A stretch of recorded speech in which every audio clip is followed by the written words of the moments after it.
Academia. Hello and welcome to the 94th episode of the My Hero Academia podcast.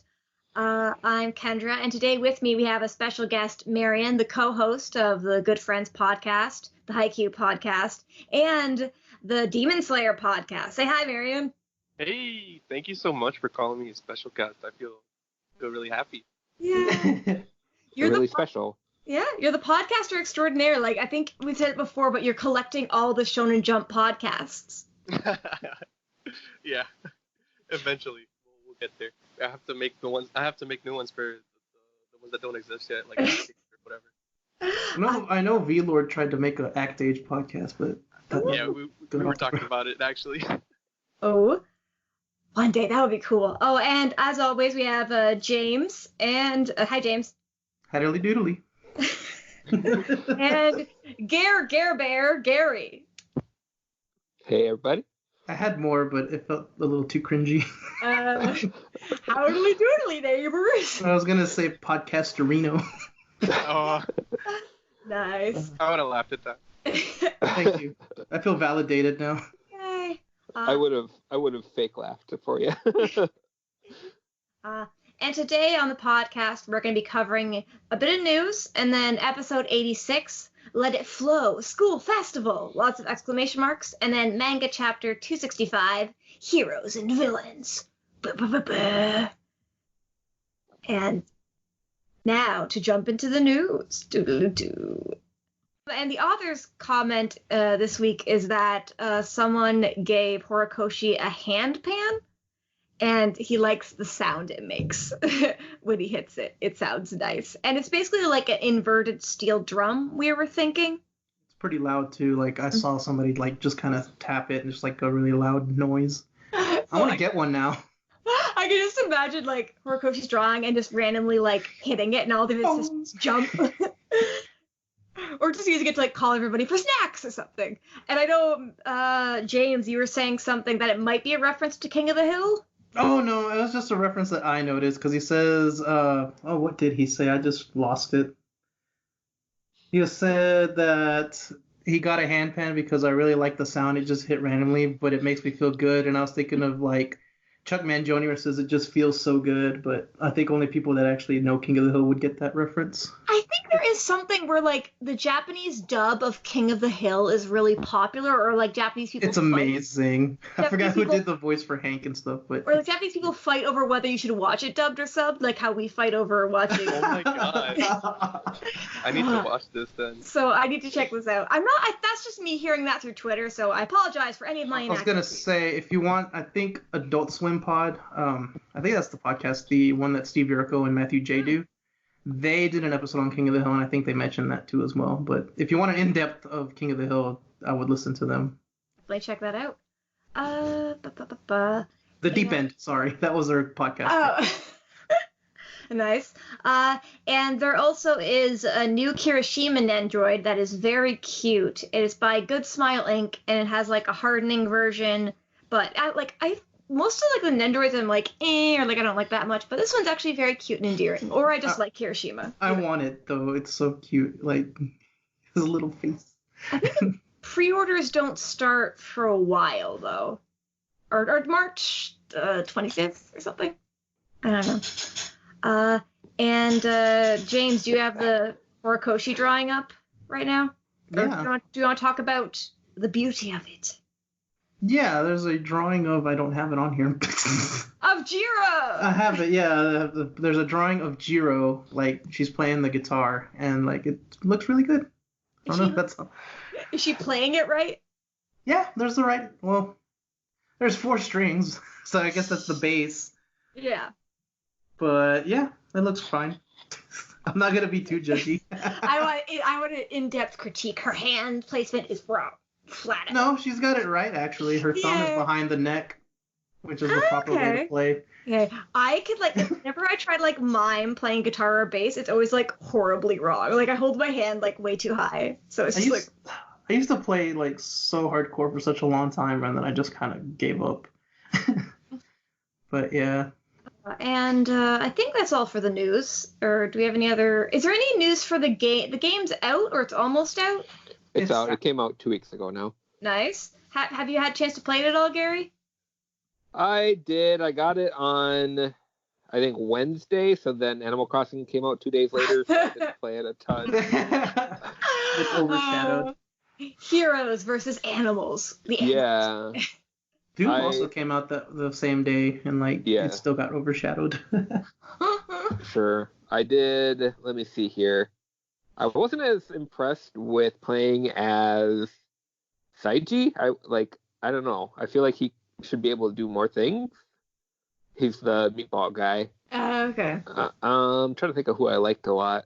I fought with Mina. I just did story mode so far. I fought with Mina against Mineta, and it just felt like, why is he even in this? Like, he's so awkward, so weird. But anyway, it was kind of fun beating him up. You can use him as a punching bag in training mode. Yeah. I guess. Oh, sorry. Or can you take off his sticky hair things, or are they just stuck on you? Are there a time limit for them in the game? I'm curious of the mechanics. I don't really know how it works because they kind of add it up and then they finally bind you if you get too many on you. Mm-hmm. But I think after a certain amount of time they do fall off. But I don't know that there's anything you can do against them. Mm-hmm. But I don't really know. It was kind of funny with the storyline. It was basically Mina avenging all the women, so she's just fighting Mineta. It was funny. That is good. And speaking of Mineta, he's in the anime episode, so that is my segue, everyone. He's got a scene in the anime, so it's pretty funny. Yeah. And now, on to the anime. This is my hero academia. And jumping in, this is episode 86, and it covers chapters 181 to 183. I wrote 183 twice for some reason. It almost said the wrong number. And it starts with Gentle surrendering, and it's funny, Ectoplasm's wait, aren't you from, or he kind of realizes he's from, the YouTube crime videos, prank videos. And Hound Dog, I like that he, knows someone else is there just from, reading the clues besides La Brava. And, and also that he can smell one of the students, but he can't tell it's Deku, but I guess he just, recognizes the smell. And Deku does just come back because Gentle's plan of throwing him away was bad. At least it meant they wouldn't attack him right away or anything. And Gentle's oh no, I just kidnapped her and brainwashed her. And he's kind of thinking he basically just lived for himself, but now at the base of him is a heart that can feel for someone else. I'm not really sure if I'm interpreting that right. Say it again? Because, the base of him, is a heart who can feel for someone else. I'm not sure if that's what he wants. Because he was just living for himself, and maybe he just, in the end, he started to have a heart who can feel for someone else, or if that's just what he wants. I don't know. This is Gentle, right? Yeah. I think that's kind of the reason why he wanted to be a hero, but even though, he had those feelings, he couldn't really, not act upon them, but make them fulfill it, I guess. Because his circumstances or whatever. That's what makes him a tragic character in his eyes. Mm-hmm. And he's glad that Deku was the last person he ever fought, and he wants Minami Aiba to be pardoned. And I appreciate that La Brava, she shakes her head, but she doesn't actually argue out loud. And I think when I read it in the manga, I thought she was saying it out loud and ruining it for him. But she's very conflicted, and this is very emotional. And I like that he kind of pats her on the head. And they're kind of asking Deku what happened. And Deku doesn't lie. He does play it down a little bit, where he's it's just a joke. We had a disagreement, but it's over. And I do Frank, bro. Yeah, I know. And I do appreciate that Hound Dog or oh my god, I forget his name. Ectoplasm, when they report in, they're it's not an emergency, it's just someone turning themselves in. And I appreciate that Gentle then takes the time to kind of tell Deku about himself, because Deku didn't see the flashback. Which I forgot. And he's I'm the shadow of a hero dropout. And then I don't because Deku said there's a girl who forgot how to smile, and he's I hope your feelings reach those you want them to reach. And it's I get that you're a lovebird, Gentle, but like this is not about love. But it kind of is. But I don't know. I think like I appreciate Gentle like trying to understand a little bit. Yeah. And I- he's sorry. My bad. I think he's just being like dramatic, but like also, what I really appreciate about this whole like part of the arc is the fact that like Deku sees himself in Gentle, and then because of the way that he treats Gentle, Gentle in return sees like, oh, you must have been in a similar position to me as like a failure or whatever, and like that's why, I guess like jumping a little forward, but like that's what makes the post credit scene like so much better for me. Cause like that I took that scene where he was telling Deku like, oh, I hope your feelings reach that person as like acknowledgement of what we were just talking about earlier about like I forgot what the phrase was, but about like his feelings that he basically wasn't able to fulfill that, and that's why he wasn't able to be like a hero. But like Deku, he was in like that same position, but now he has like a shot at making sure that can come true. Yeah, I think it makes sense. And I do appreciate like Deku's talking about like trying to make a bright future for people, and then like Gentle looks up at the sky, and the sky is really pretty, and like the clouds are pretty much gone. I think there might be like a few little ones, but it's kind of like visual metaphors, symbolism. Yeah. Me reading too much into a scene. And it's only 9:17, and like I love that the teachers are so nice. Like, okay, I'll help you go back and look for the bag. And then all of a sudden, it's really confusing. Right after ectoplasm says it's 9:17, then the like 9:25 thing pops up, and I'm just like, what is the truth? But it's just kind of skipping ahead a little bit. And I appreciate that we get like the class wondering like, where's Deku? Like, what's going on? And Deku's like, oh, I could have turned out like him. And I was just like, not really? Because I feel like, or I guess Deku, he faced the like hardship of like people saying he couldn't do it, but he never actually had that major screw up where it cost people like it hurt someone, and then like authorities told him no. So like we don't know what Deku would have done with that really. So I kind of have a bit of difficulty thinking they're the same, because Deku isn't like a fame. I don't want to say whore, a fame hunter or like searching for fame as much as Gentle is. But I definitely get it. And I'm thinking, oh, we had a lot of the same thoughts and feelings. And I do like that he picks up LaBrava's camera. I thought that was a really nice touch. It makes me wonder, like, what happened? What is he going to do with it? Or just, like, hand it over to the authorities? Free camera. Yeah, exactly. Film their thingy and post it to Gentle's thing and get actual views. Steal his audience. Found footage.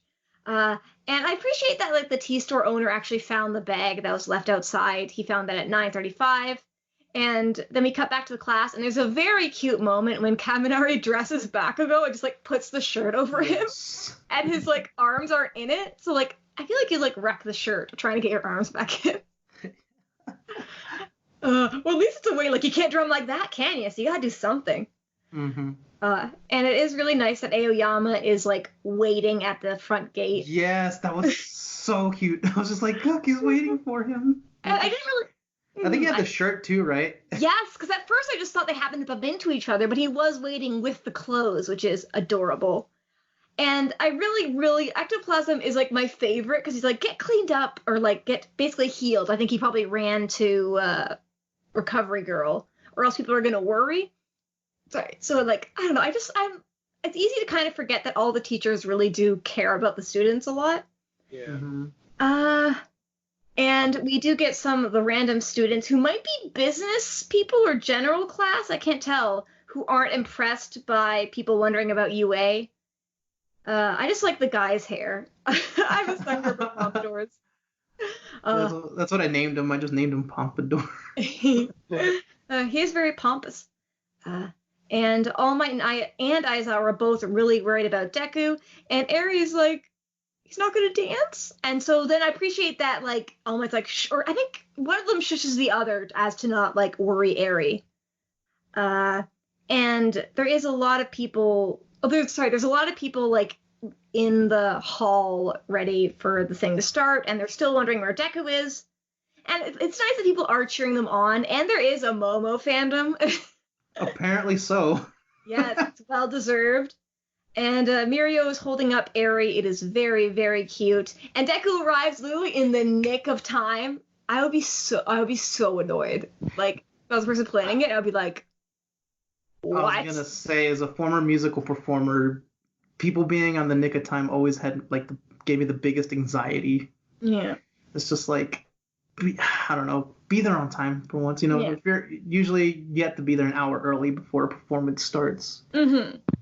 But So like, it's good he got cleaned up and everything. Like, he could have just washed his face. Like, really. And Deku, I think, can see Eri, even though, like, if you're on stage and the lights are really bright, you can't see the audience. I was gonna say no. But it's the power of friendship and heroism. And we get the title of the episode, Let It Flow! Exclamation point. School Festival.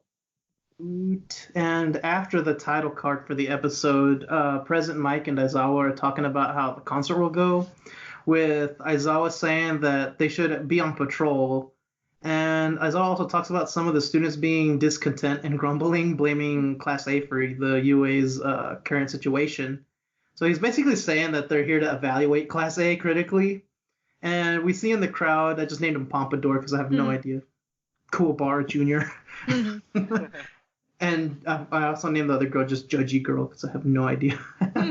But they were ready to criticize the performance.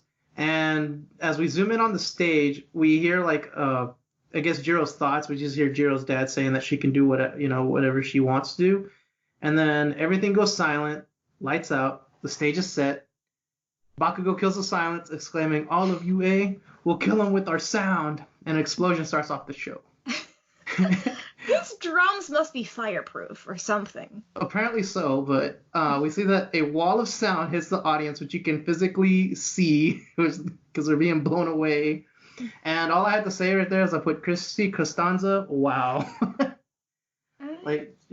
Yeah, she's a singing voice for Jiro. Mm-hmm. But I mean, we do get to see some of the students dancing in that performance, but I have to comment on Ida's dance was like the best part of that little show because he was just doing his robotic movement. It was so good. I did like for the dance that there's like a hero landing in it when they kind of like punch the ground or something. I just thought it was cute. Very well coordinated. But I will say that this performance had everything. It had laser show, pyrotechnics, visual effects, and I put 1010 should do a tour.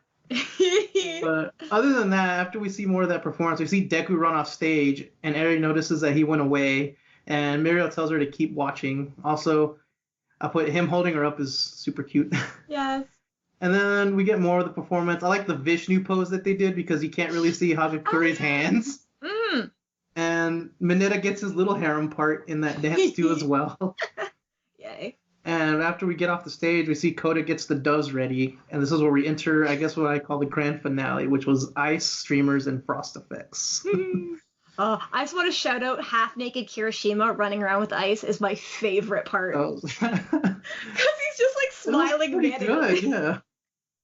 I like the effects in this, but at this point, we kind of sort of get the lull in the song, and this is where we get Jiro's flashback of her apologizing to her parents because she wants to be a hero, but like also I was put total rocker dad. And so I like Jiro thinking that like she says that she likes seeing fighting for other people seems cool. And then I said that these scenes are so cute because there's like a little scene where you see a little tiny Jiro and her dad playing drums. That was cute. And one thing, I really like the coloring of the guitar behind her as she's talking to her parents about heroing. It's kind of, I don't know how to describe it, kind of the black and white like shading. It's just very, very pretty. I was like, I don't remember what it looked like, but I should take a screenshot, Ella. Oh, okay. But long story short, Jiro stated that she also didn't want what her parents taught her to go to waste.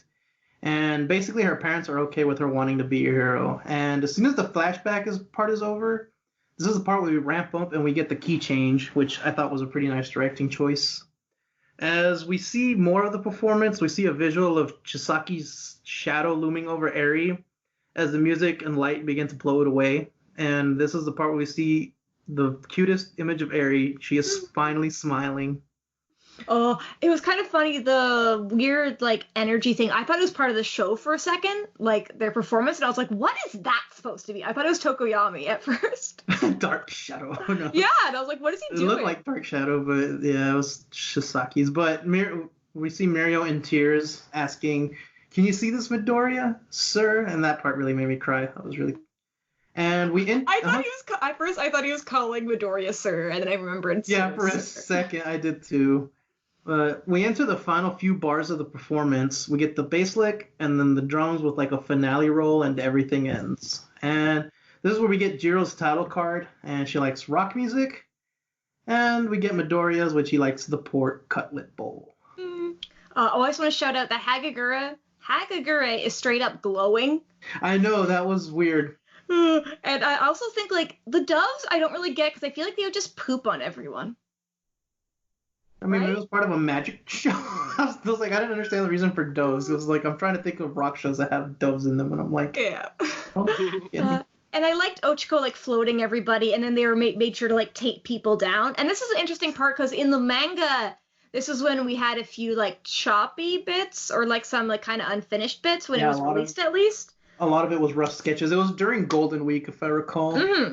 So, like, 100%, it's fine, Horikoshi, but it's cool to actually see it, like, in color, even though I think if you buy the volumes, it's, like, fixed by then. Mm-hmm. So buy the volumes, but it's very cool. Yes, and after we get their title cards, we cut to Class B's performance of the decade. Yes. And the only way I can best describe this is they just kind of threw every known fantasy IP and just mix in a little Star Wars at the end.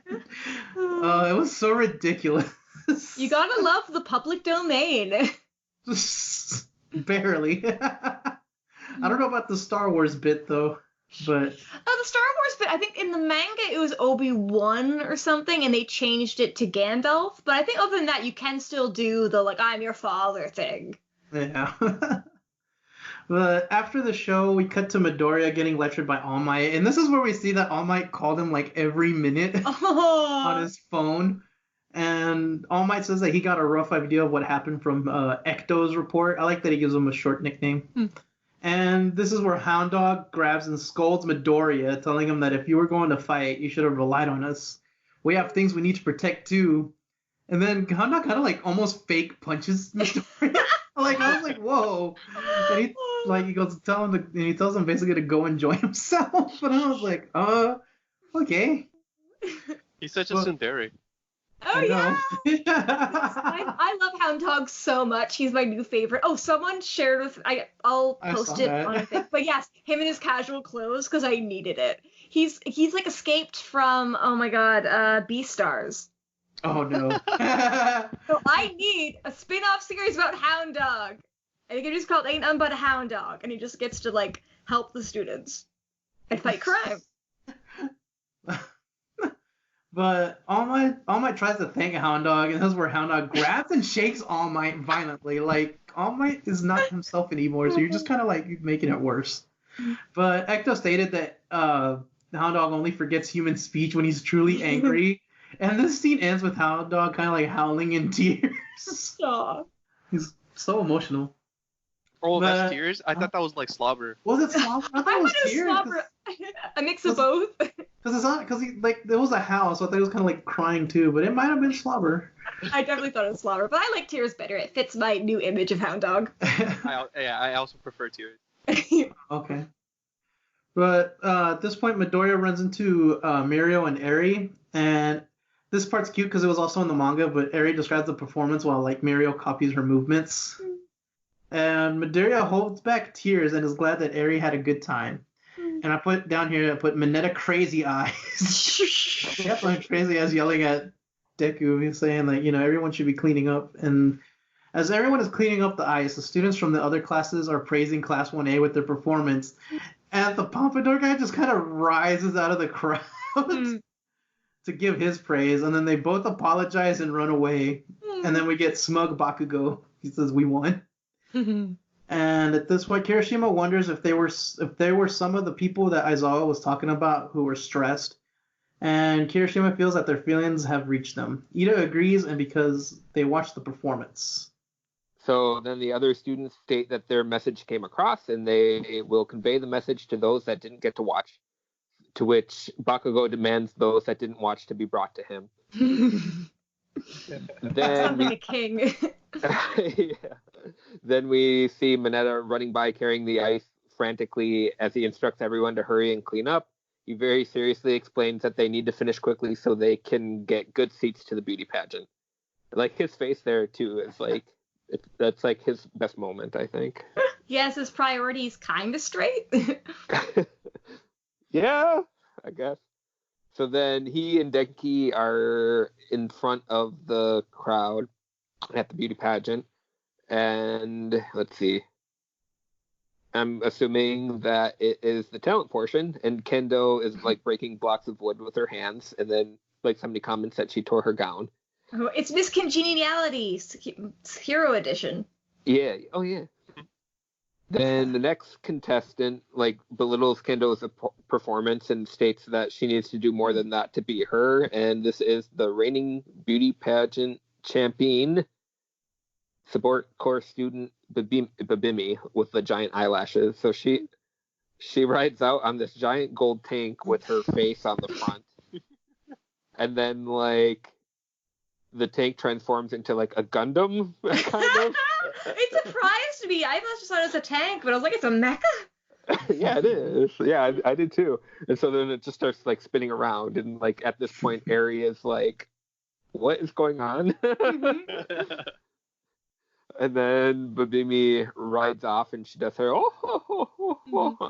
and behind the curtain. Then Manama, of all people, is like abnormally impressed by Babimi's performance, and I think it's just because like it's a level of arrogance that like even transcends him, you know? So he must be especially impressed. That actually makes a lot of sense. Yeah, that's what I thought it was pretty funny.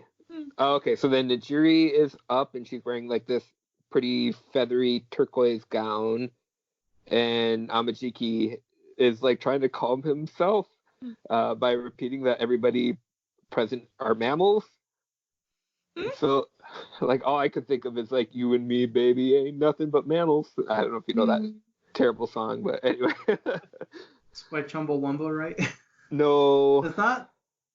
the Bloodhound Gang. Is it? Oh. I know. Didn't he have something similar where he imagined people as potatoes? Yeah, that was when addressing the students of Class 1A that time. All Anyway, food related, or I guess, I think of people as mammals, food related. I don't know. not really, because people are mammals, so I Yeah. don't know. But I mostly think of mammals as animals, I guess.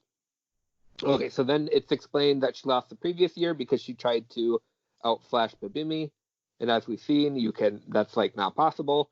So then this time she rides her waves from her quirk in a gentle airborne dance, and she uses those waves to create the image of a rose in the air. Oh, I couldn't tell what it was. I just thought it was like scribbles, and I was like, she should have spelt something.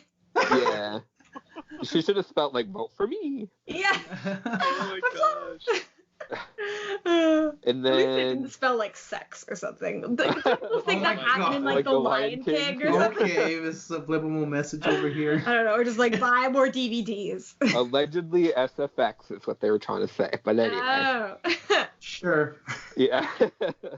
Okay, so then and like they kind of like fall down and kind of make that shape. It's kind of obscure, but I'm pretty sure that's what it was with the rose. So Yeah, then I just the saw it audience. again. Oh yeah, the audience is thoroughly impressed, and then the contestants are shown on a jumbotron as the students are encouraged to vote for them, with results being revealed later that evening as the closing event. And Then- it's not clear if the students are voting, if there's judges. I guess it's not judges because it wouldn't say like vote or something, but Well, you get the pictures of the like contestants, and there's like this weird, like, really sweet like lizard girl. She's really cool. Wish we could see her more. But anyway, Manama is rallying on the stage for everyone to vote for Kendo, and then like Welby like grabs a hold of him and basically says like he's gonna hurt her chances. And then we see like the other students kind of talking in kind of like speech bubbles, and their heads are in the middle, and they're talking about the events that they want to see. And then like right below that, we see like Monoma gets knocked down, and then we see Kendo dragging him by the feet, like off the stage by the legs. Yay. Amazing. That was pretty funny. And I missed it the first time because I like was trying to take my notes, so I like went back and saw it the second time. It was funny. Okay, so then we see a montage of the students enjoying the festival. First image we see is Todoroki behind a standee with the face cut out of Nezu. And then Ida, like, his face is, like, behind the UA building. So he's supposed to be UA. I need them to do that at a con. I need, like, that whenever we get to have cons again. Oh, yeah, that would be so fun. I need a UA. I just want to be UA, the school. I should, yeah. Like, you should play as the UA building. Yeah, no one can stop me. We should drag around like a wooden, like. I want to dress as the dorms. Standee, yeah. Okay, let's see here. Where was I? Then we see a shot. I'm just doing like the highlights. I'm not doing everything, but we see Shinso as a corpse hanging from the ceiling in the haunted house, and I have to say, like, the dude is pretty ripped. His abs are pretty crazy. Nice. Then May is showing off a robot. She finally took a bath, I'm guessing. Yay. Yeah, she looked clean. Then my favorite one is Momo and Jiro sharing a juice box that's in the shape of Samantha. That was amazing. It's so random. It's like the best thing though. And like earlier there was like better a couple. sell that. Yeah, I want that. So all the producers of My Hero merchandise, we need this. And then we need a what's his name? Kamui Woods pest dispenser to go with it. I was gonna say too, like earlier there was like a bunch of balloons over the building, and like one of them was Cementos. It was just like this little like gray box one with his face on it. It was so funny. So anyway, that'd be really weird, like going back to school and like your teachers being like on the merchandise. Anyway, so Eri is having a lot of fun, and then we see Babimi humbly relinquishing her crown to Najiri, signifying that Najiri won the contest. Yay! Then Deku says goodbye to Eri and surprises her with a candy apple he made for her with Sato's help. And so she likes it, and he promises to make her another one. Yay. And we get the credits. And then the post-credit scene. So we're seeing the police station where Labrava and Gentle are being interrogated, not together, separately. And so then the police look over Labrava's hacking, and they offer her a job, basically, saying she could use her powers for good. And I was thinking, like, or to fight crime, I was thinking she would be, like, the best Powerpuff Girl. Like, she would be perfect. So then she's very, like, monotonous here. So it's kind of interesting in contrast to, like, how lovey-dovey she is around Gentle. But she explains that she only wishes to help Gentle. Then we get a monkey officer. The gorilla officer. I love him. Oh, primate. He claims to be able to test for brainwashing pretty easily to Gentle to see if Labrava is actually in love with him.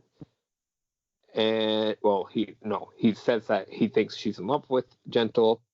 And he concludes that the feelings are mutual as Gentle further tries to claim Labrava's innocence. Then looking over Gentle's file, the officer states that those who think there are no do-overs are those who don't want to change or are too impatient to wait for the desired outcome. And then the officer offers Gentle some tea, and Gentle requests black tea, claiming that it's cheap. And then we get like a shot outside, and it's over. Yay. And before we go into our opinions on the episode, I just want to say I just remembered I had a Bakugo murder kill jar, and I'm pretty sure it's up to 15 now. I just added some numbers because there were a few in this episode and maybe last episode, so that is a guesstimate, which is all very critical information for everyone. And Deku actually has one kill count, or one threatened murder jar, dollar in the murder jar. But Marion, what were your thoughts on the episode? I enjoyed it a lot.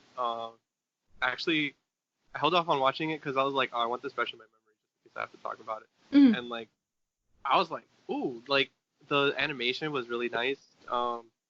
I wasn't sure like what to expect because when I read the chapter, I remember um like the spread with during the dance, like it looks so beautiful, and like I was like I don't know if they're gonna do this justice because I know they were like animating this alongside when they were like animating the movie, so I wasn't sure like how much time they would be able to put into it, but it looked really nice, and I like Jiro singing. Um, I think my favorite part was probably all the scenes with Eri, and like I noticed that when Deku was talking to Eri, like his voice actor would like you could hear his voice like more intentionally be like very soft, and like I was like, oh, that's such a nice touch because like it's obvious that like Deku and Mirio just want like to really be there for her and to like have her come out of her shell and be comfortable around people, and like to have it come through even with the voice acting, I thought that was like a really beautiful touch. Especially like the surprise was like very gentle. Yeah, and like you can hear it especially during the scene where he gives the candy apple, because I think he says like yokata or something, which is like, oh, thank goodness. When she like shows like, oh, it's so sweet, it's even sweeter than usual or whatever, and like that just like melted my heart. And yeah, it was just really fun. When I saw the scene with Class B and like they showed like the play or whatever, I was like, oh, that's so good because I don't remember how it went in the manga, if they showed an actual scene or not, or if they just like showed the title. But like this was, I thought it was really funny. And then like at the end, all the students coming out were like, "Wow, they crammed so much into it." And I'm like, "Yeah, it's I thought." Nice. And yeah, like I really enjoyed like Gentle and La Brava as characters. Like I don't know what it was about it, but I thought they were really refreshing after how dark Overhaul arc was. So, and like this feels like actually like the perfect capstone because like now with Eri, like you see like the ghost of like Overhaul's monster or whatever surrounding her like get like blown away. Like that's how you know this arc is like officially over because it's like Eri's free now. So I really love that. And like I also really like this episode. I really think like it was a really great episode for like the teachers and like the cops as well to kind of show they're not like completely unreasonable or like really hard-headed. They are like really understanding. Yeah. And I think like Deku was like so in his head that I have to do this and like they'll cancel the festival and it's all on me because like obviously it is just him there because he forgot his phone, which I think is like an important detail because before he could like give his location, but this time he couldn't do that. But I just like I kind of like that he got called out on it again, kind of like with Dog Cop. Where is Dog Cop? I miss him. He's taking a bite out of crime. Yes. Oh, no, I swear like a few episodes, or no, wait, maybe it was in the manga when they showed the chief of police and it wasn't Dog Cop, and I was very angry. I think it's a trope or a Japanese thing because I know I saw something about it. Because even like in Dragon Ball, there's a Dog Cop. I don't know. But I just appreciate them being like really understanding. La Brava is like I'm like middling on her because I just wish that she like got to do stuff besides go I love Gentle. But I think it's like I'm interested for her to come back. I did liking the do. I guess like I really liked the performance. I found the song a little underwhelming to be honest. Yeah. Like I wish it had been more front and center and like louder. Even though like I guess I was like okay, I'll just turn up my volume. But even then, I think that's true. I think especially it is like in the beginning. Like it was really low in the beginning for some reason. I think that was like not to like blame on like whoever's like the sound director. I feel like that was just like mixed kind of badly. Yeah, I guess they are trying to let the visuals do a lot of the talking because like especially in the manga you don't even get lyrics for it. It was just all the visuals. So maybe they were trying to stay true to that it's like not about the song. But I really wish they'd maybe committed to that a little bit more. And I think the animation was really good. There was sometimes and it was just kind of like blob faces, but I don't really care. Oh, yeah. It was very fun. The animation was great. I just like it's so weird seeing Eri in like a not scary arc and that she is allowed to just be a kid and I'm like, oh yeah, she was in that scary arc. And I also I like All Might kind of chewing him out. And when he said like, you'll be surprised when you look, I almost expected a call from Bakugo or something. But nah. But yeah, overall I liked it. I wish we'd gotten more of the play. I think I need to get the light novels, or I think you can get that, like they go into the play a lot more, which I think is funny. But overall it was good. It's weird to see, like, because this arc was pretty short in the manga as well, but it feels even faster in the anime. Yeah.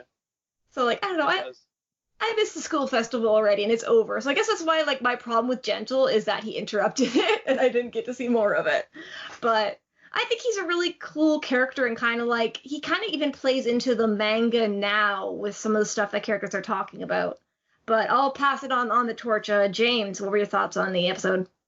I watched this episode 4 times in total. I'm guessing you hated it then. No, I loved it, of course. But, mostly my favorite part was the performance. Mm-hmm. That was pretty good. Like Marion said, the mix didn't sound too good on it, but honestly, I think it was probably the visuals that probably was trying to take it over. Mm-hmm. So I agree with Marion on that. And what else?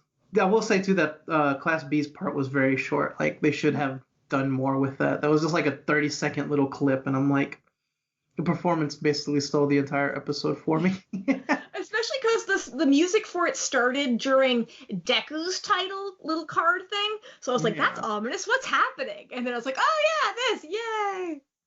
Yeah, I think there was, I'm trying to think, it was like a chanting or something before that, and then they went into the Yoyoruzo. Mm-hmm. Had some fans. But yeah, and then, with Gentle the arc being over too. But I don't know. Honestly, just really the performance was it for me. Like I said, I watched it 4 times, and then before I even watched the episode, Toho's YouTube channel, they just released it. They released it as a music video, so I didn't know if that was like they just cut and pasted the portion of the episode. But after I watched that part of the episode, they just kind of just clipped it. I would like to hear that song like full volume. Really? Yeah, I didn't listen. I didn't pay attention if it was like a normal mix. I'm sure whenever they come out with the soundtrack for the season, it'll probably be on there. Mm-hmm. But yeah, I liked it. Loved it. Nice. Gary, your thoughts?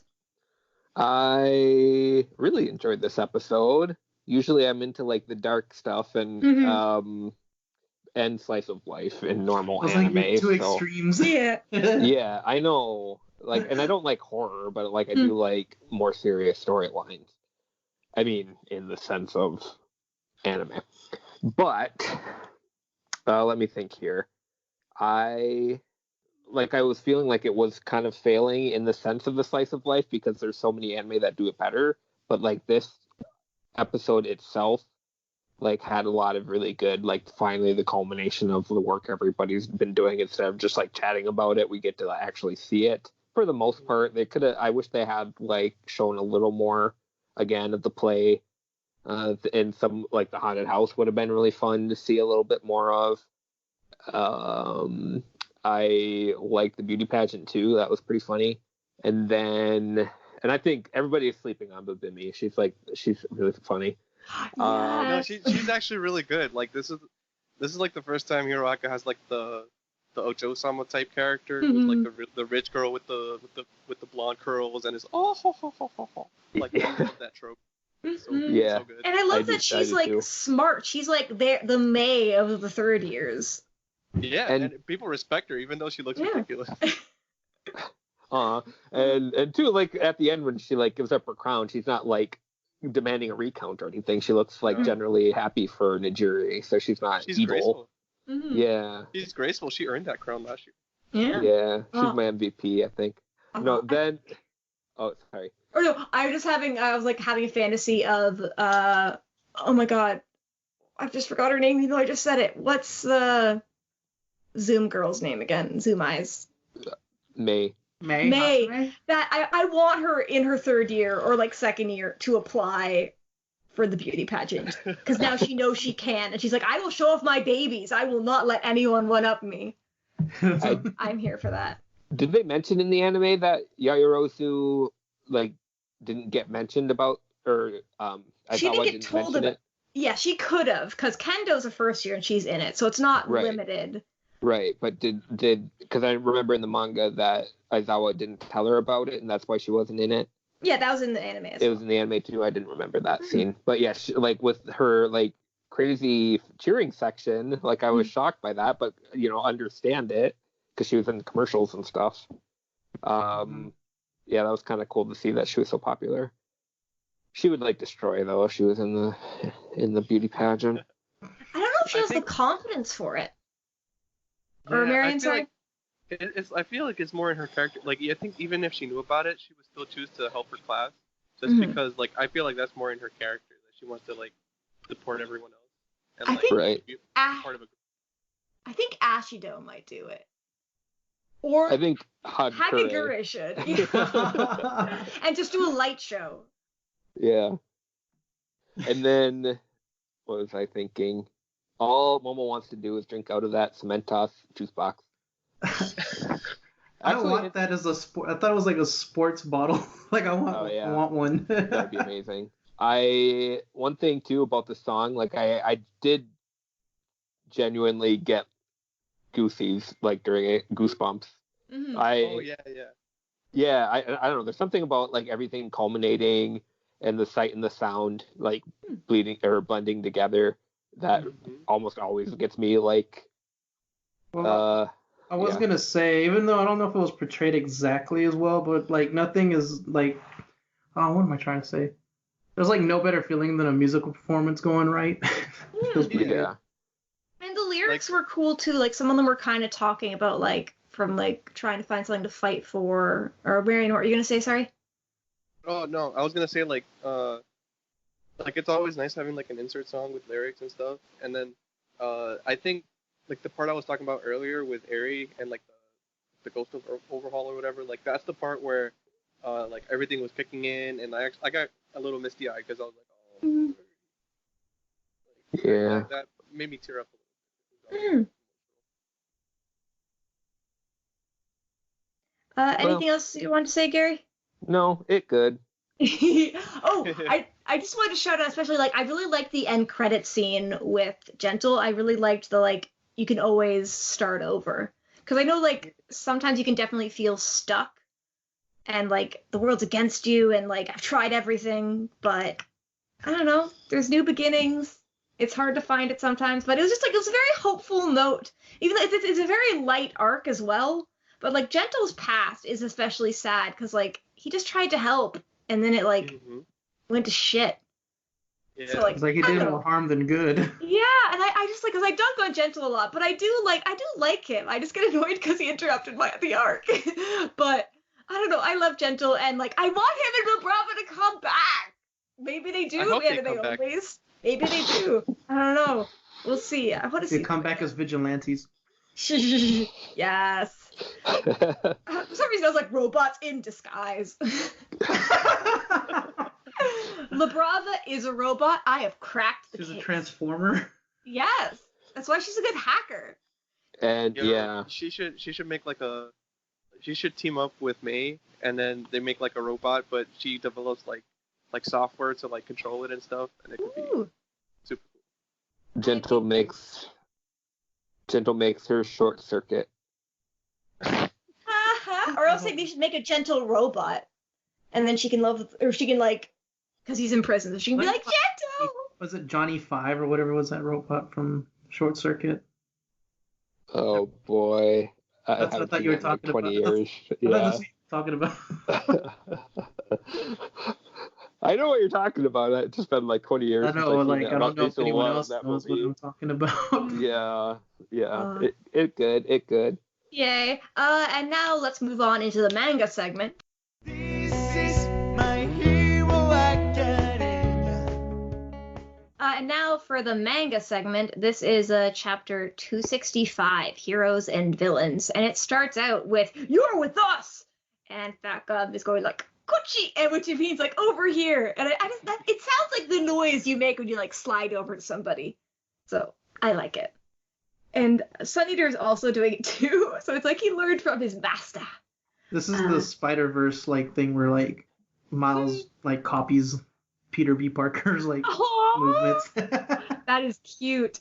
And Tokoyami's like, Roger! And I want Fat Gum to be like, no, Fat Gum. And behind him is a guy with a paint roller. I wonder oh my god, he's a squid! He's the painter, he's the squid kid. Inkling? Yeah. Yeah, Inkling. I forgot what the Inklings are called. My God. Sorry. I said that he wasn't a villain. He was just like the interior like painter that got caught up in this. He was like, well, I'm on the clock. I might as well do my part. Nice. And then we get a kind of cool representative of like the different hideout escape routes. There's a whole bunch of baddies gathered in the giant sanctuary underneath this place. And Sun Eater more calmly says, several passages lead outside, but our allies blocked them off in advance. And they're already running. The only ones left are the 5 in the mansion. Then they're running. Yeah. And Tokoyami is here to state the obvious. That one was out of Cementos's range. I suppose we should block it. And I appreciate Fat Gum is very complimentary. This kid catches on quick. And they're all attacking. And to the left of Tokoyami, there's a guy with a boomerang or a tie rod. We're not sure which. There's a night guy, drill insect, and there's also some dude with like 4 arms. Yeah, and then the guy behind or in front of him looks like Elect Man from Mega Man. Oh, Mega Man. I was like, what? I think he said Leg Man. Oh, yeah, I was yeah, like, Elect Man. Yeah. Ah. And there's someone like on the wall. Oh, there's another 4 arms guy behind, because there's one with the sword, and then there's one at the door. Oh, Kendra, the guy with the boomerang, to me it looks like it's like a sword, but like bent at an angle. Ah. He's Mr. Right. Or is it a right angle? Yeah. Haha. Yeah. He's Mr. Right. I'm here all night. Bow bow. And some dude who he looks like an old like detective or something. The one who's going, how do they know about this passage? He does. I think he's making fire with his hands too, or he's doing something with his hands. It looks like books or something. Oh, I don't hi. know. Or It's paper. Mount Dor from One Piece. He just throws books at people. I was trying to remember the paper girl from Naruto, but I don't remember her Oh, name. Conan. Thank you. Oh. And there's like I just love all like the random characters that you see in the background. I wonder if Horikoshi draws them all or if he lets like his assistants be like, hey, go wild and do something. And they're like, defend it to the death. And Fat Gum is willing to take a backseat and he's like, you're up, Sun Eater. And he's like, got it. Vast hybrid chimera centaur. And I don't know if he's ever seen a picture of a centaur before. Because I don't know if pineapples are an I important was like, part what of is the pineapple doing there? I just love, he has like really long, like maybe it's like spaghetti arms, hands, and then he just like whacks people with watermelons. Well, he had some of Mom's spaghetti, so. Like, he had some gushers, fruit gushers. Oh my God. He had a packet of fruit gummies. Yes, he's just whacking people. He has like bullhorns and then horse legs. I think, aren't horses really hard to draw or something? Yeah, they are. Anatomically, like they have like so many muscles. Like, Mm-hmm. So at least he didn't have to draw like the head of the horse. You just had to draw like the legs. But I don't know. I could stare at that all day. It's just very funny to me. And at first I was like, oh, maybe he's like a cow centaur. It's like a reverse minotaur or something. But I think it is horse meat. I think to shout out Caleb, the official translator, you can follow him on Twitter at CDCubed. He talked a bit about that you can buy horse meat in Japan. Like you can get like canned horse meat. Or you can just go to IKEA and eat the meatballs. Don't sue me, IKEA. They don't have horse meat anymore. And I think that was only in like, might have been in Europe or in the US. I forget which. But and he's like, sorry, folks. Sorry, but I need you folks to stand down. And we get Sidekick at Fat Gum's agency starting next year. Woo! Sun Eater! And Fat Gum's already rushing in. Great delivery. Let me hear it again. Because I wonder if he just whispered it or something. Yeah. And Sun Eater's like, no, I can't. His hands in his face. So cute. I appreciate that like subtlety, or that like aspect of him is still there. And Fat Gum is taking some hits for Tokoyami, and he's like, should I do it? And Fat Gum's like, show us what you got, kid. And now, we get some super badass. He's like, summoning Dark Shadow. He's like, whoa, whoa, whoa. Your job's to plug up this crazy long tunnel with your full power. Actually, that's probably Fat Gum talking. And he goes, Dark Shadow, Ragnarok. That's the exact sound effect. They're going to hire me for the anime. And just barreling through. I love this double page spread, and it's swimming through. They can hear him coming, and they're like, back up, everybody. And Redestro's like, I gotta get naked for this. It's like I gotta rip my shirt off. Hold on, guys. So we just like chest out. But I also want to shout out Ragnarok, in case you didn't know, is like the battle of the gods, or kind of like the death of the gods in Norse mythology. Mhm. So I think he just picked it because it sounded cool. Yeah, he's very tuny. Just say it's also a good Marvel movie. Yes, exactly. That's what I was thinking too. I appreciate they did the accent. Umlauts? Is that what you call the two dots? Yeah, the umlaut. Aha. He should just call his move umlaut. I think that'd be cool. But then it's not like But yeah, I really appreciate like it's so cool to kind of see Tokoyami versus Redestro, the kind of like villain of the villain arc. Yeah. I really wasn't expecting that kind of matchup like right off the bat. Mm-hmm. And like that just like that panel in on the first part of the spread where it's like he's unleashing Dark Shadow. When I first read this, I'm like, oh my god, they need to play like Sephiroth's theme from Final Fantasy or something similar whenever this happens in the anime. Isn't Ragnarok a ship in Final Fantasy 2?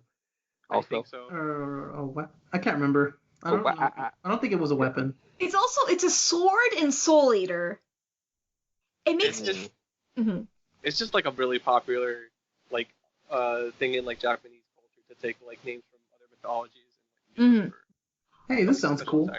Have you guys watched when it's like my life became like a battle shonen or something, and like the awesome scene where the girl like yells at the guy, she's like, stop using terms you don't know how to explain. Oh yeah. When supernatural battles became commonplace or something. Yes. So I just imagine her like talking to Tokoyami and be like, stop with the banquets of darkness, I don't understand. You're too cringy, Tokoyami. I love Tokoyami, but I love him too. Yeah, I just like I don't know. I love Ragnarok. It just sounds really cool, and I don't know. I want Thor to pop. I'll be like, hi guys. But what happens next, Marion? So we follow up that awesome double page spread with another one, and it's just like you see Dark Shadow, like because it's like the reason that they let Tokoyami go into the dark hallway or whatever is because he could use the darkness to like basically like level up his shadow and like make it huge. And so there's like they're like at a standstill basically. Dark Shadow and Redestro like holding each other off, and we noticed like during the middle of it, Redestro's like leg actually kind of snaps, and I think that's because that's not really his real body. It's just like his stress or the dark energy or whatever is like covering his body, so that's not like his real leg. That's just part of it. He has prostheses because he lost his legs during the villain arc. Yeah, so it can't like hold the weight or whatever, or especially because like he's pushing down from the top because it's like a slanted hallway. So, but I do like appreciate. I was gonna say Tokoyami has the high ground. Yeah, I do appreciate that. Like Redestro, they were like building stuff for like people, so like his gear should be like really really good. So I think like Tokoyami is still like really strong for being able to break that. And they both have bird beaks. Oh, they do. But sorry, go on, Marion. Yeah, like after the snap, you hear like the rumbles, and then basically Dark Shadow is able to just throw Redestro's whole body, and he crashes into the wall. And right there, you hear someone screaming out, "Huh? Our secret passage!" Like, oh no, the secret passage that was a secret that we weren't supposed to let out. That was a secret. Like, oh no, like Roll Reggie. Secret tunnel through the mountains. I don't know. Has anyone watched Avatar: The Last Airbender here? Yeah. It's been a while though. I barely remember a lot. Oh well. I do love the like Dark Shadow like poking through the wall is really cool. Hey, what's in here? Hi guys. And I like that touch too, because Shadow is like a very malleable thing, so it can just peek through any crack and just like make it bigger. And immediately after, I like how when you like turn the page on the app, on the last page or like the last panel of page 7, you see like Shadow coming out, and then like on the bottom right part of page 8, you see like Shadow's head coming out. Oh. That's cute. And it kind of fits too. It's like Shadow return. Yeah. And then so basically Fat Gum is here and he's like, nice going, that was quick too. And Dark Shadow is telling Tokuyami like, down there's a real nasty one. And Tokuyami is like, yeah, that's the only one who nearly stood up to our Ragnarok. And Dark Shadow's like, no, it's not that one. There's a real monster. And like if we zoom in, I think that's actually Gigantomachia in the background. Mm-hmm. He was the only one who didn't really like do anything in that chaos or whatever. He's in timeout. Yeah, he's in timeout. Fat Gum is like, don't worry. They say that one won't make a move. Not without a direct order from the boss, the big boss anyway. So it's back to the rear guard with them now that they just made the infiltration.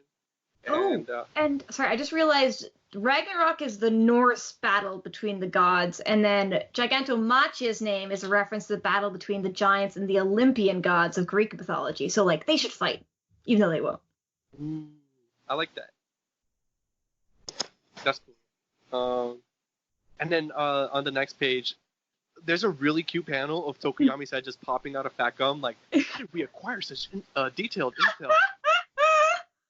And then Fat Gum is like, what am I, a taxi? Like, get out of here. He's the one who put it in there. There's like no explanation in it either. He's just like, here you go, shoves it inside of it. It's so funny. I love it so much. Fat Gum is like so cute. And then he goes like, it's all thanks to Hawks and his little investigation. And Tokuyami's like, Hawks? Oh, I know that name.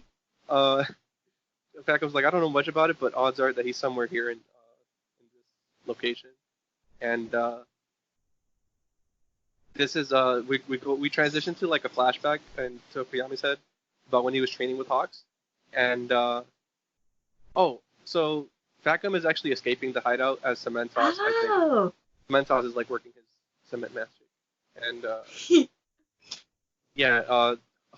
Tokuyami's thinking about Hawks, and he's like, I'm not one for training the next generation. So like, it's good to cover your close combat weaknesses, but don't forget to improve your real talents. And Tokuyama thinks to himself, I've improved just like you said. I'm becoming a stronger hero already. And Hawks, if you're really here, I wish you could see me now. And then like, I thought that was a really cool touch because we're coming off just now seeing like Tokuyami using his power in like a really dark spot. And like his training up to this point was about like being able to use Dark Shadow in like dark places, because we saw how right before, well not right before, but like way back in the training camp arc, where he lost control in the forest. Like it's been like how many chapters or how many volumes, and it's like you get to see like how much progress he's made, and I'm really proud of him. And next panel shows Hawks in like a really cool like vertical panel, like really dramatic shading, and you see like his feathers, and they bleed into the next panel where I was gonna say where you can see he's taking care of all those twices, just slicing through them, and then I like you can see his tiny little wings. Yeah. So much for like Sad Man's Parade, which I think ended the last chapter.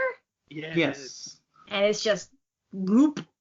I will also say I like how some of the feathers are bleeding through the panel lines, so it looks kind of like 3D a little bit. Yeah, it's like transitioning. Cool. And we see a very, very sad twice, and it says, the speed at which you replicate is astounding. But okay, I don't get this. How is he crying through his mask?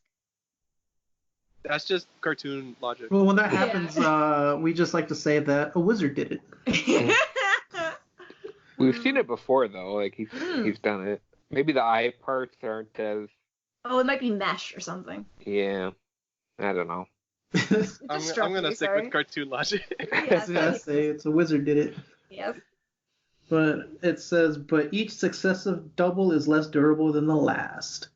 Pierced by the same large covert feathers, some dissolve while others don't. And then we see Twice saying, too fast. I can't keep up. And you see how he's still trying to make more clones. And Hawks is saying, after coming this far, I can never allow mere sentiment to trip me up. There's still a way forward if you come quietly now. Because I like you. And is that an iPod shuffle? It might be He's some like, kind of hold on. recording device, but it looks like an iPod. He's like, hold on, I gotta put on my hero mix. Oh my god. Oh wait, the ad's playing. One second. Or I guess that was the intro song. Hold on, Twice. I need to play You Say Run. Thank you. I was gonna say that. I was trying to remember the name. or Sandstorm, because it's really long. Oh my god. We put Sandstorm 10-hour mix on YouTube. Yes. Or a Roundabout. I want him to be a JoJo fan. I was gonna say lo-fi beats to be a hero too. Yes. But we see. I'm guessing Twice is making some more clones of his League of Villain friends, and he says, "These are my only friends in the world, and you ain't welcome to join the club."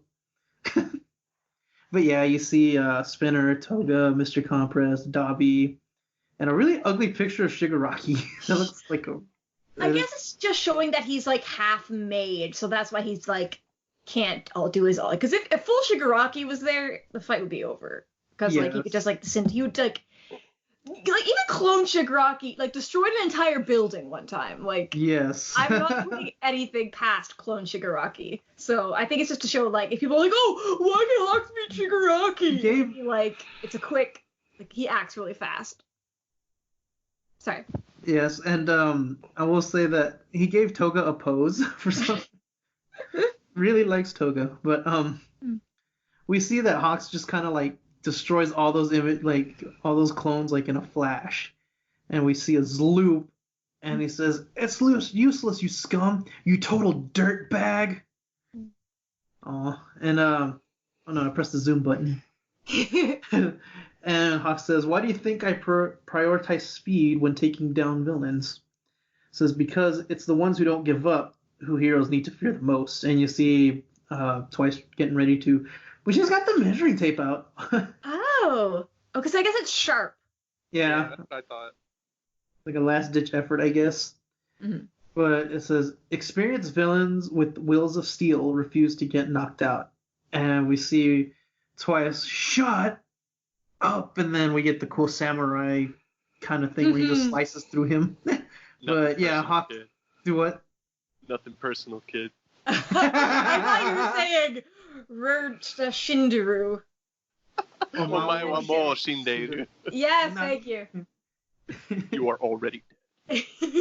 I just hear that weird little like frequency noise and just. But anyways, yeah, we get to see him use a longer like feather blades or whatever you want to call them, and then we see his little wings again, like they're just nubs at this point. And he swings around again with his feather sword and says, "Get it yet?"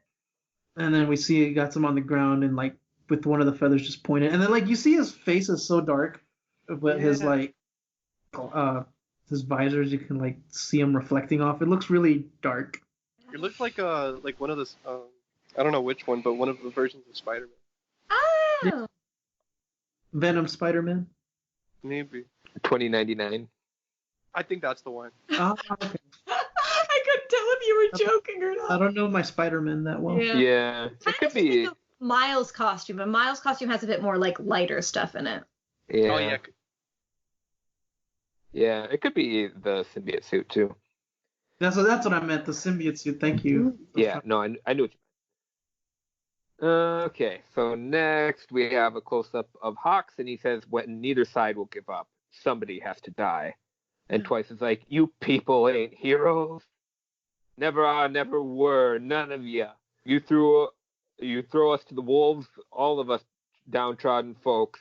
You don't know or care, but little Toga, she wrapped me up in her hanky, all gentle like what a memory. Anyway.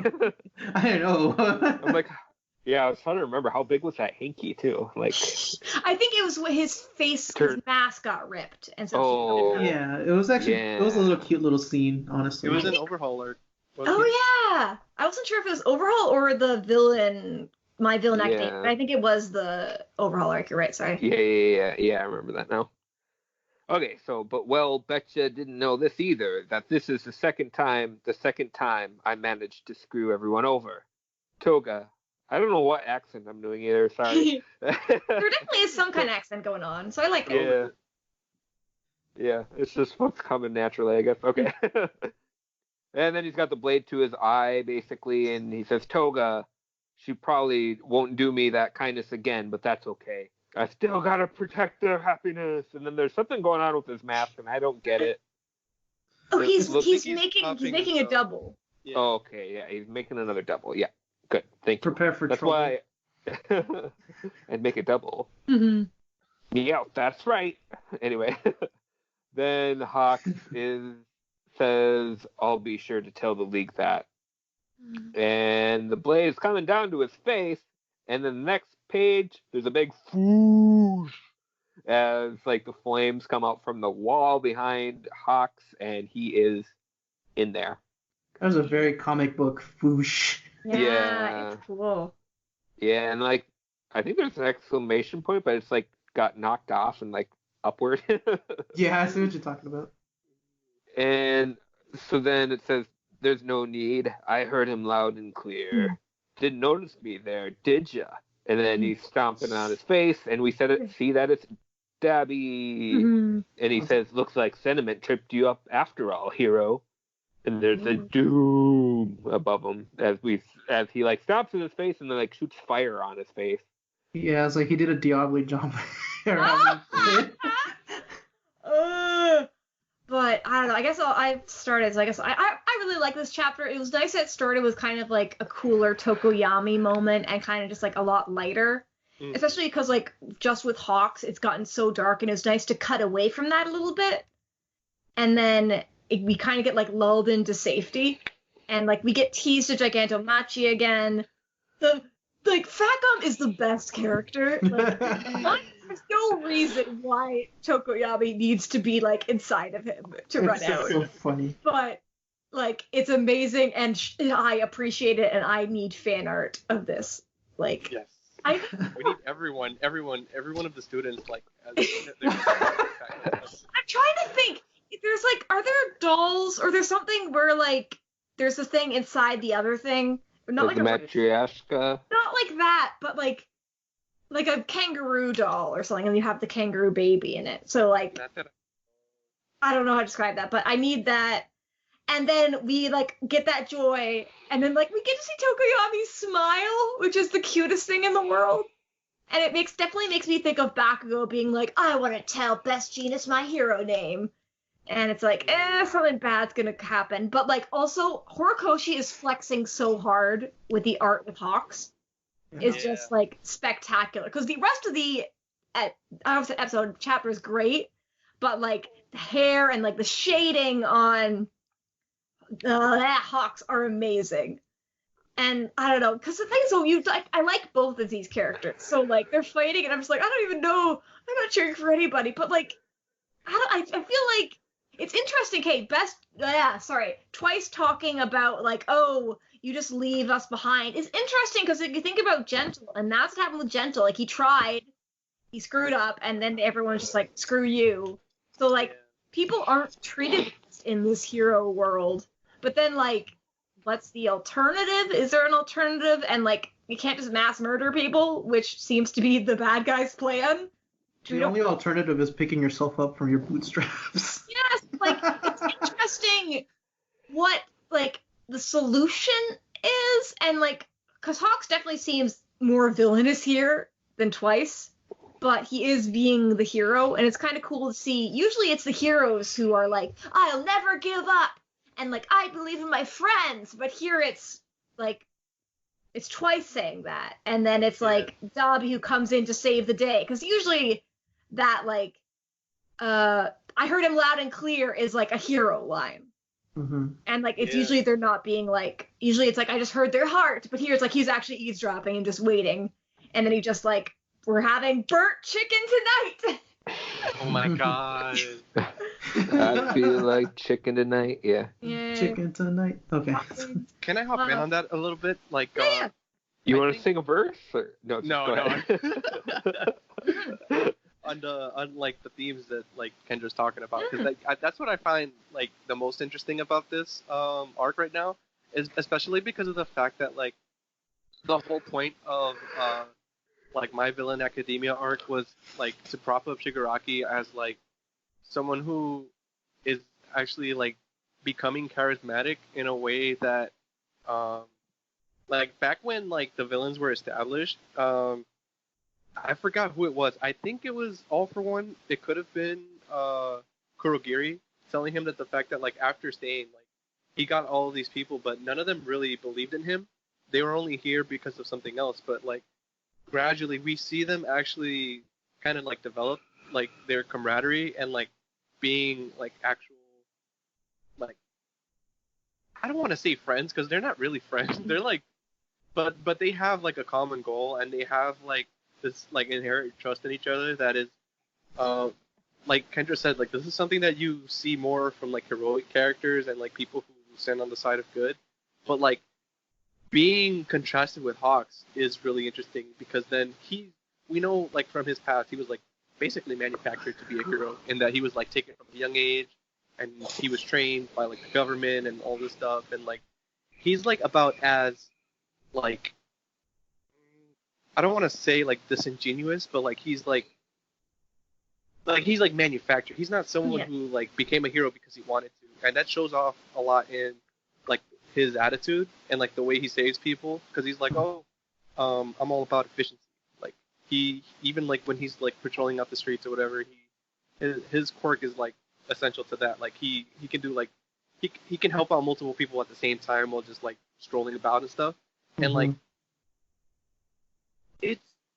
it's just like a really interesting contrast. I don't know what this really says about like whether or not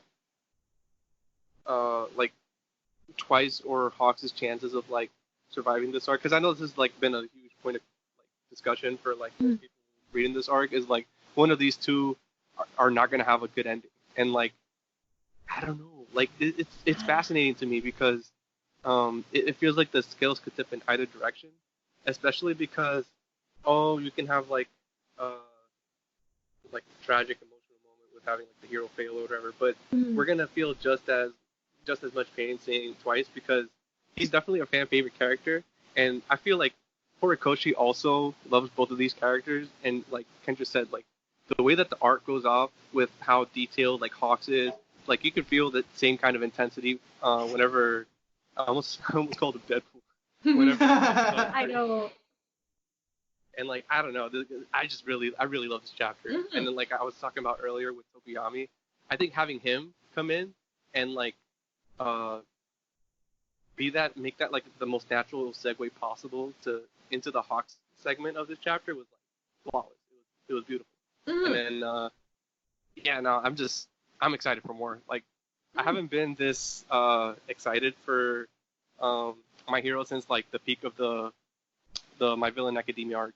Oh, I guess like I have a little bit more, sorry, because as you're talking, I'm like, but like Yeah. it's interesting Hawks because he's like a hero who doesn't want to be a hero anymore, or he wants a world where heroes can slack off, and he has such like a kind of fake front and kind of like, what is it, impersonal saving people, like his feathers just go out and like he doesn't even really talk to the person. Yeah. He's still like he's a very great hero. He's really detached. Yes, and so like it's interesting because I think he does care, and I'm not like bashing him at all, but it's interesting to kind of compare that because he's just a different hero than All Might is, and even then like because there's different ways to be a hero, and there's not to say that he's doing the right or wrong way, but just that like there isn't a right answer here because Hawks is trying to save lives, and he might hurt Twice's feelings. And we like Twice, so we don't like that.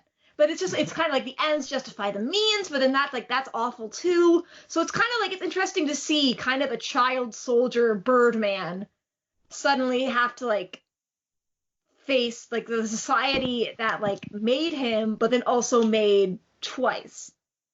Yeah, So- they're both results of like their surroundings, and Mhm. it's especially interesting seeing like Hawks is like, he was, like I said, he was raised by the government and whatever, and he's just Mhm. like, okay, like was it in like the last chapter? He was like, I wanted to go easy on you because you're actually a good guy or whatever. But then like, even though he's a good guy, it's not like the society that he was in could actually like support him in a way that could put him on the right path. Like it's I don't know. It's so complicated. That's what makes it so good. And it's sad for Twice is that he couldn't even like trust himself. Mm-hmm. And I That's think why he needs his friends. yeah. I don't know. I just love it so much. But James or Gary, I forget which one of you was next in the reading order, but whoever wants to go. I was gonna say I kind of like at first kind of wanted to make the comparison of like Hawks to like how he was like a child, like you said, a child soldier, kind of like a CP9, but everyone hates Rob Lucci though. Like Yeah. he was murderers. Mhm. But He no, did have a like good sign though. yes, he did. And like I will say that yeah, you just see like he's just kind of a detached hero and just kind of does everything just kind of like not, I would say almost emotionless because I really don't get any real personality from Hawks. That's why I keep saying that he's doing this Triple H stuff. I think he's gonna end up dying this arc, honestly. And like I don't know, I know some people don't want him to die, but like if he did, I wouldn't like feel as sad just because the way Hawk's character is. Yeah. I guess it's kind of like how telegraphed it was that All Might was going to die, and then All Might didn't die. So I wonder if it might be the same thing twice. Twice, haha. No pun intended. Yeah. Yeah. Yeah, but I will say that while y'all have an eloquent discussion, I did notice some more dumb Mega Man stuff in here. Shh. Okay, let's hear it. Oh, But yeah, because if you see the first photo where or that first panel where Fat Gum has Tokoyami in his belly, it says, "What am I, a taxi?" Yeah. You can see Cut Man in there in the corner. But wait. Oh, right below the bubble. yeah, there's I swear Horikoshi there's must a guy- have playing some Mega Man or something. Oh, it's Edward Scissorhands. He's the gardener and he got wrapped up with the painter in this. But That's so yeah, funny. no, I was gonna say like I don't know, like Hawks is a cool character, but he's kind of like You I'm just kind of definitely said detached to him. Did you I said just call him Hawks. Cucks? I said Yes. Hawks. Don't put words in Kendra. Oh no, we You're know only what hearing meant to what say. you want to hear. There was a stick. I He's said really Hawks. about it. He's really about to get cucked by the plot. I know that. Good thing I have the power Not of like editing. cut that out. I don't know. It's Life's funny. about to go cuckoo. Keep going, sorry. I don't know. I don't think I could top that. I don't know. I'm kind of detached on Hawks a little bit. Like, I don't think I really would feel bad if he did die.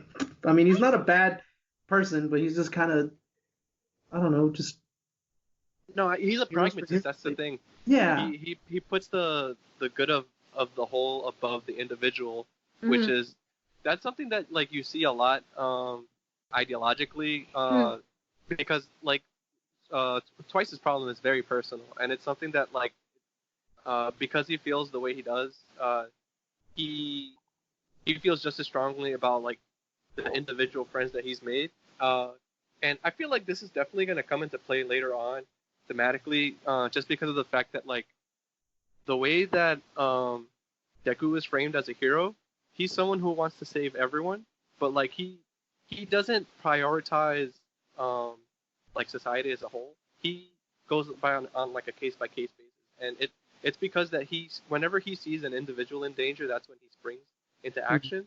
Like that's what's happened so far with everyone from Bakugo, like the first chapter with Koda, with Eri. Like he's the kind of person who like when he sees one individual act of like terror or danger or whatever, like he's quick to jump in. But Hawks is like, and I feel like this is definitely gonna come into play if he dies. Like like as like his final moments are gonna be coming, he's gonna think of like one person or maybe like something that he could have like his one regret is gonna be like, oh, if I could have done this one individual thing for this person or something like that. Because then part of like I think part of the reason, James, why you don't feel for him is because like he doesn't have like that one selfish trait that makes him like an individual. Yeah. Like, everything that he's been doing so far is because it's in order. Yeah. Because it's like it's this or that. Like this is just the way it is, and like that's the way it's been presented. So I'm sure that there's gonna be like a last minute something that just sweeps it from under the rug. Because like he's kind of just following orders, and like he has so many different faces that he puts up that we don't really know which one's the real one. I would say that maybe his like interactions with Endeavor, maybe some of That's the like later the closest ones. I think that we. Yeah. And Yeah, I I would was say that too. I just wanted to say one thing because it's been on the back of my head for like 10 minutes. Hawks is like as detached as his feathers. Oh, that's a good one.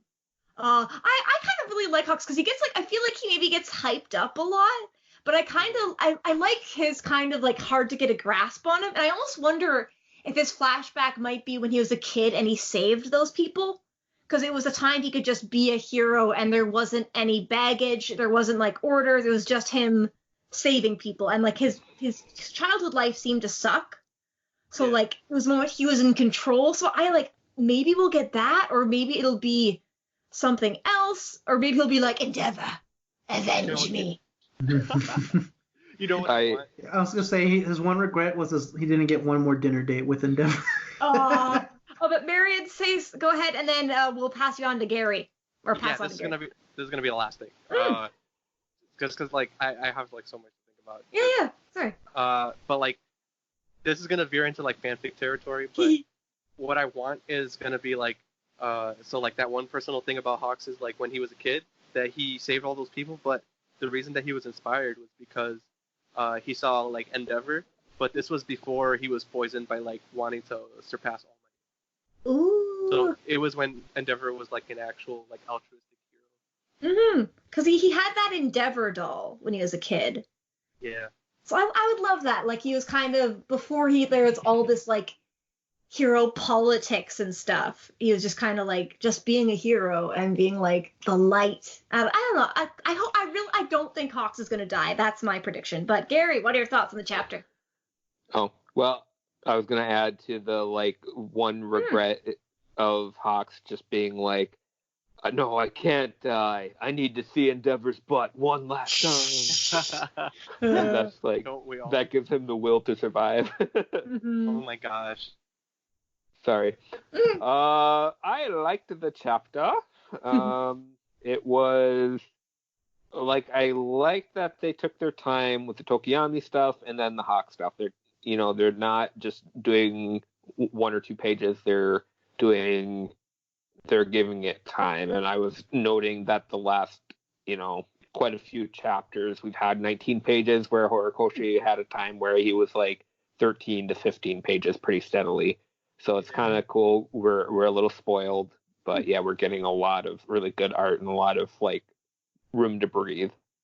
It's kind of hard to imagine this like taking up half an episode though, because I feel like it would take like a couple minutes, I know the action is jam-packed. Oh, this will be one where it's probably like 5 chapters in like one episode. I do wonder if Hawks maybe like I'm pretty sure he planned for Dobby. He's not stupid. Right. Yeah, just, I like, was thinking the same thing. He like sprayed himself with like flame retardant or something. Road. Yeah. Silly Or- Dobby. Silly Dobby. I'm around Endeavor. I'm used to hotness. Exactly. So that's like maybe he has some kind of or he just has a little mini fire extinguisher and just spray him with it and be like, no, bad. Whatever. Dobby. For him, He's like, a I cat, watched like, enough fire safety videos to know what to do. Yes, he just stop, drops, and rolls. He's like wearing whatever Redestro's pants are made of that are like indestructible apparently. I was thinking too, Lee, I really like the Centaur Amajiki too. It's cute. But that's about it. That and Taxi, I mean, seriously, Taxi Fat Gum is like the star of this. I was wondering too with like Tokiyami like being used to riding around inside Dark Shadow, like he's like this is his comfort zone. It's like it's his cozy spot. Is he gonna He's always launch enclosed. Tokoyami? Is he gonna launch Tokoyami at someone? That'd be cool. I had a vision of like Crazy Taxi, but you're fat. Oh, that's good. And I wonder like maybe it's dark in there. So, Yes. Yes. That help? My home enclosed by darkness. it's a whole buffet of darkness in here. Yeah. And I'm just looking. Dabby scares me a lot, like because he's the person. He's a wild card that I have like no idea what he's gonna do. Yeah. I'm still not used to his voice. His voice actor is like Zenitsu from Kimetsu no Yaiba. Oh. It's weird. Like most of the time, he gets really goofy, or like his roles are like his normal tone, which is kind of high for like an adult man. Yeah. But like he goes low for this one. I just realized, is Dabby wearing shorts? Because we can see the stitches on his leg. He's wearing boots. Is he not wearing pants? Hot pants. Yeah. Honey, where are my pants? Who wears short shorts? Dabby wears short shorts. Maybe he burned them off? I don't know. When do we see Dabby's legs? Maybe he was like. Oh, I think he has boots and like maybe denim. Yeah, I see boots because like I see boots, but then there's stitching on his thigh. Maybe the fire is burning his pants off. He's a liar, liar, pants on fire. Boots on fire? Solve the mystery. Yeah. Sorry, I need to look at 264 because I want to see the last page because I want to see if I see Dabby's legs. Sorry, I want to see if he's wearing shorts. Oh, I think he just has that stitching in his pants. Oh yeah, he does because it's on his jacket too. Yeah, he's just very committed to the bit. Yeah. So sadly, he's wearing pants. He has all those extra sutures lying around, so.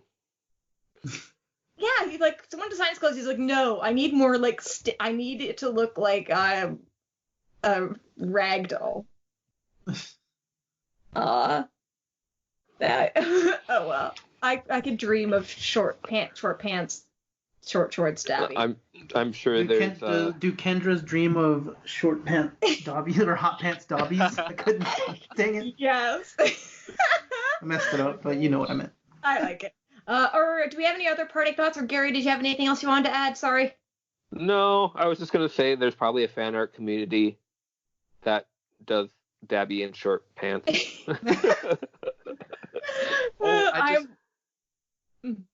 Sorry, I just thought of one more thing. Yes. So going back to like Hawks and like I just realized, but like, isn't it interesting the fact that like his quirk is like, oh, he has wings, but like his feathers fall off, and like the fact that he's paired up with like Endeavor, and like right now he's fighting Dobby, and like this theme of like fire, it makes me think of like Icarus, and like how he flew too close to the sun and his wings melted off. Mm-hmm. So like I feel like this might mean Dobby might die, or no, or twice, Hawks. or yeah, Hawks. Sorry. Yeah, He because flew too like close. flew too close to the sun. Maybe his son is like Endeavor. He's a moth to the flame, a moth to the lantern. It's like, let me in. Maybe like he loses his wings permanently or something. I'm trying not to like get into the like Dobby dies throughout because Horikoshi, he doesn't kill people off that often. It's really rare. Yeah, Does but more now than Oda does. it's more common now. More than Oda. Yeah. I think Oda might have him beat still. Kind of think, yeah, like I'm thinking Including Curious and Big flashbacks, Sis though, Meg. that's the thing for One Piece. Yeah. For main characters anyway, there's a lot of fodder characters. But yeah, I'm just like, this will be a very interesting fight. I wonder, it'll probably cut away again, maybe to sure. Deku, and then maybe we won't see this at all, or we'll get another talent. I'm maybe gonna bet we won't see this at all for another 2 chapters or something. Might be my prediction. I don't know. I feel like we'll see it, but there's a lot going on. I was kind We of. might see another student. Ooh, yeah. Yeah, I hope so. I hope we see more variety next time. But I was kind of wondering, like, who would Hawks death really affect? Like maybe, obviously like Tokuyami and Endeavor, but like Yeah. he's not like a character that's central to like Midoriya and our main character. So it's like, what would his death really mean? Unless it changed. Oh, if his death and then it was revealed that something happened to Best Jeanist, Bakugo could get mad about that. I think the fact that he's still ranked number 2, and even after being paired up with the number 1 hero, that they're still like such a high ranker like is out of commission is gonna be like pretty devastating. I guess that makes sense. I wonder if that will happen to a lot of them though. Or maybe if like Best Jeanist is alive and then he can kind of like speak Hawks' praises, even though like everyone already really likes Hawks. Like the other heroes are like, oh yeah, he's the like fact I'm saying like this is because of Hawks probably. That maybe. Oh, go ahead. That like then we'll get a little like appreciate Hawks and then like and like him as a person or something more. Like what's Hawks' real name? We know it. Oh shoot. Let's see who can Google faster. Yeah. My phone's dying, so I'm not going to. I'm not even Okay, trying. I'll do the Googling. Keiko Takami. I might be pronouncing that wrong. Oh, Takami? Yeah, Keiko Takami. Now I'm curious. Is the Taka... Kiko. I'm curious if the Taka means high or if it means like... Or, I heard the high bit. I'm sorry. I wonder if the Taka in his name means like hawk or eagle, or it could also mean like high, as in like tall. Yes, not like hi. I just sent it on the chat. Oh, sweat. Huh. So I don't know. Yeah. Sorry. Maybe Best Jeanist is hiding in Hawks' jacket, and he's like, he's got Best Jeanist up his sleeve. Yeah. Now all I can imagine is Best Jeanist and Dobby both wearing hot pants. Yeah, I know, like, the artist Lashka on Twitter, he, or she, I guess I don't know the gender, really likes drawing Best Jeanist in hot pants. Oh my god, hockey. Hawk's given name is composed of the kanji for disclose, open, say, and enlightenment, understanding. His surname contains hawk, taka, and sea. Okay. Awesome. Oh, he's inspired by Takahiro, a character from Omogadoki Zoo. I've never tried to say that out loud before. It sounds like oh my god. Omogadoki Zoo. Yes, one of Horikoshi's previous stuff. I like that a lot. Yay. I'm glad I got that, like, that it had hawk in it. Oh! Yeah, good job. Did you guys know, apparently, in an interview with the current editor, Yuri Tomi, he said that Hawks' backstory is based off of Lionel Messi's childhood, how he got scouted really young. Oh. I'm just going to read this. You might, but his backstory is that at a young age he was scouted by Barcelona and joined. His father lost his job and couldn't afford the home or medical treatment Messi needed for his illness, but thanks to his talent for soccer, they agreed to cover the medical expenses. In exchange for receiving that money, he agreed to live in Spain, and he only played soccer from a very young age. And so, like, Hawks' story was kind of born from that, of kind of, like, getting saved by being a hero, I guess. So it's a lot more, like, light. It's a lot nicer than what we were imagining. But I really hope we get more into that. But this is from the wiki. It doesn't actually link to this interview, so that could all be bullshit. Hopefully not. It's probably not. There might be like a what's it called? The citation toward the bottom. It might have been in like either the magazine or like a comment in the volume. I don't know. Some kind of interview. But that might be a good note to end on. Hawks, who knows? He could be Icarus, or he might be like, fuck all y'all, I'm a bird. I'm gonna live. I'm like a bird. Gonna fly away. Just poop on all of them, Hawks. I believe in you. That's how he wins. Is bird poop flammable? Just crap on him. That's the solution. I'm telling you all. Do birds poop through their cloaca, or is it a different hole? What are we getting into? We're now got a question if Hawks has a cloaca. We are going to end the episode because I've gone out of control. Oh my goodness. We missed Actually, Sophie would have helped, so that it would still have happened, but earlier. Okay, now to round us out, Marion, where can we find you on Twitter? You can find me on Twitter at microwavy, the E before the V. Post about anime, manga, and games and stuff. I also have another podcast at Good Friends Cast on Twitter. It's the Good Friends Anime Club. I just get together with friends and we talk about anime, games, manga, etc. We recorded a new episode about Keep Your Hands Off Hazelkin, but it was before the finale, so sorry. I know it ended this weekend, but it should be out soonish. I can't guarantee a date. And I'm also on at myheropod, View from the Top, with Kendra. It's always fun recording for that. Read Haikyuu if you don't already. Yeah. And last one is at D Slayer Podcast, Demon Slayer Podcast. I record for the manga episodes. We recently broke 1,000 followers on Twitter. Thanks so much. I think most of them are like people who are from like the Toonami Faithful circle, because we're like sponsored by Toonami, the Toonami fan club or whatever. So thanks so much for your support. Yay. James, where can we find you? You can find me on Twitter at That One Welder Guy. I also have a Dr. Stone podcast, which is the Kicking Stones podcast, and you can find that on Twitter at Dr. Stone Pod. Gary, where can we find you?